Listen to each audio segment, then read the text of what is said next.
Pemirsa, hasil imbang 1-1 yang diperoleh oleh tim Sriwijaya FC membuat seluruh penonton yang hadir menonton langsung pertandingan kecewa, sehingga supporter menuntut kemenangan kepada skuad SFC di laga selanjutnya melawan PSPS Pekanbaru.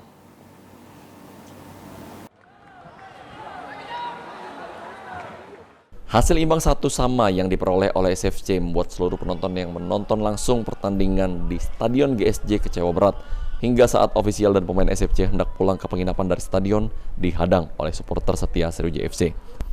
Para supporter meminta Yusuf Prasetyo bertanggung jawab atas hasil yang diperoleh SFC selama jalannya kompetisi Liga 2 musim 2023-2024. Skor 1-1 yang diperoleh SFC menghadapi Semen Padang di kandang sendiri membuat SFC kini tercecer di zona play-off grup A dengan meraup poin 5. Marawan sebagai ketua harian 1 Singawania mengatakan di 2 laga home dan 2 laga away, tim Sriwijaya FC tidak memperoleh hasil yang maksimal.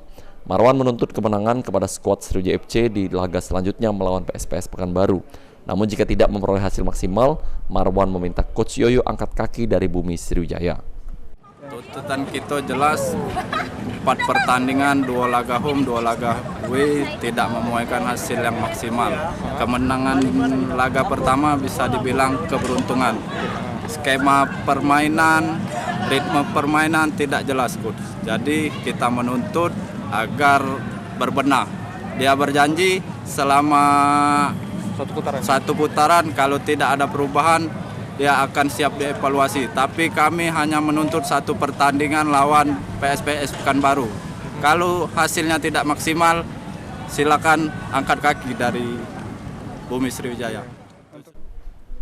Sementara itu, Coach Yoyo mengatakan pressure supporter merupakan hal yang normal karena tim Sriwijaya FC adalah tim besar dan supporter berekspektasi tinggi lantaran Sriwijaya FC bermain di kandang sendiri. Dan kedepannya menjanjikan untuk supporter dengan hasil Sriwijaya lebih baik? Saya tidak bisa menjanjikan apa-apa, yang jelas kita akan menuju ke arah itu untuk kemenangan. Jadi pressure nggak buat coach? Apa? Jadi pressure nggak buat coach? Itu normal karena tim ini tim besar dan mereka berekspektasi begitu tinggi dan apalagi kita main home. Eki Saputra, PAL TV.